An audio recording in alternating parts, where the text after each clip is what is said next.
ថ្ងៃនេះខ្ញុំនឹងរាល់អារម្មណ៍បងប្អូនទាំងអស់គ្នាមកទស្សនាខ្សែដៃដែលគេនិយមចូលចិត្តពាក់2024-25គឺថា2024-25គឺគេនិយមចូលចិត្តពាក់ខ្លាំងមែនទែនបងប្អូនទាំងអស់គ្នាឥឡូវនេះយើងមកមើលពីការធ្វើក្បាំងក្បាលវាម្ដងអ្នកទាំងអស់គ្នាឥឡូវយើងចាប់ផ្ដើមវាស់វែងនៅតួខ្សែតើវាដើរត្រូវអត់ចឹងណា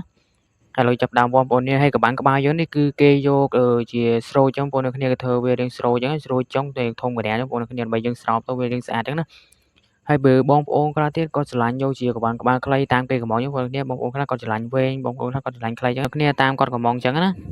ហើយឥឡូវបន្ទាប់ពីយើងធ្វើក្បាំងក្បាលរួចហើយឥឡូវចាប់ផ្ដើមកិនលួសតាន់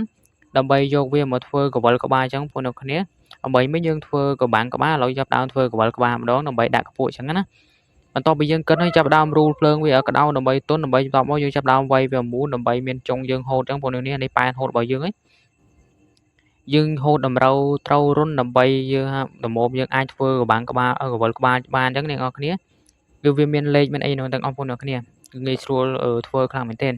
ពេលយើងហូតទៅដើម្បីតម្រូវរុនដើម្បីរុំទៅវាថាខ្សែហ្នឹងធ្ងន់ប្រហែលឬក៏ស្រាលប្រហែលបងប្អូននេះយើងធ្វើចឹងអាចចិត្តបានឬក៏អត់ចឹងបងប្អូនគ្នាបើយើងធ្ងន់ពេកក៏យើងចិត្តបានចឹងឲ្យល្មមធ្ងន់តិចតួចអាចចិត្តបានបងប្អូនគ្នា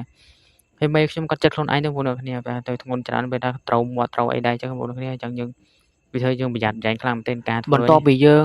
ហូតវារួចហើយយើងចាប់ផ្ដើមយកវាមករូភ្លើងអន្ទន់បន្ទាប់មកយើងចាប់ផ្ដើមយកធ្នូលដើម្បីរុំវាឲ្យមូលចឹងបងប្អូនគ្នាបន្ទាប់ពីយើងមូលហើយយើងចាប់ផ្ដើមកាត់ត្រីចំណិតដើម្បីរៀបចំផ្សារវាឲ្យជាប់បងប្អូនគ្នាឥឡូវយើងចាប់ផ្ដើមកាត់ត្រីឲ្យហើយបន្ទាប់មកយើងចាប់ផ្ដើមផ្សារចូលបងប្អូនគ្នាណានេះនៅក្បាំងក្បាលរបស់យើងឥឡូវយើងចាប់ផ្ដើមយកកវិលក្បាលដាក់ពីលើហើយគឺគេសាអញ្ចឹងបងប្អូនគ្នាយើងចាប់ផ្ដើមដាក់វាឲ្យជាប់មកលក់ទាំងសារបន្តិចដើម្បីឲ្យវាឆ្អិតចឹងបងប្អូនគ្នាបន្ទាប់មកយើងដាក់ត្រីមួយចំណិតដើម្បីបាញ់ឲ្យវារត់សពទាំងអស់យើងចាប់ផ្ដើមជន់ស្នប់មួយទំហឹងមកដើម្បីឲ្យខ្យល់របស់យើងបាញ់ភ្លើងកាន់តែខ្លាំងដើម្បីឲ្យត្រីរបស់យើងរត់ទៅរៀងជាប់ចឹងបងប្អូនគ្នាអធិស្ឋានតិចថារៀងតាក់តិចបងប្អូនគ្នាយើងសារបានមួយលើចាប់ដើមចូលក្បាំងក្បាលទី2ហើយយើងធ្វើចឹងគ្នាបងប្អូនគ្នាយើងចាប់ដើមដាក់ត្រីមួយចំណិតពីរចំណិតមកដើម្បីវាជាប់សិនបើយើងខ្វះខាតកន្លែងណាចាប់ដើមចរេតទៀតហ្នឹងបងប្អូនយើងចាប់ដើមមើលអីអត់កុំឲ្យមានប្រហោងអីថ្លោះកន្លែងណាចឹងណាកុំឲ្យថាយើងធ្វើរងច្រើនដងបងប្អូនគ្នាយើងធ្វើយើងបណ្ឌិតមើលម្ដងហើយហ្មងហើយខ្ញុំក៏ធ្លាប់ផ្លត់ដែរអ្នកនរគ្នាពេលយើងធ្វើយ៉ាងហើយបណ្ឌិតមើលច្រើនដងដែរតែយើងមើលអត់ឃើញបងប្អូនគ្នាដល់ពេលយើងបោះចូលស៊ីតដោះទៅពេលយកទៅចិត្តមេគាត់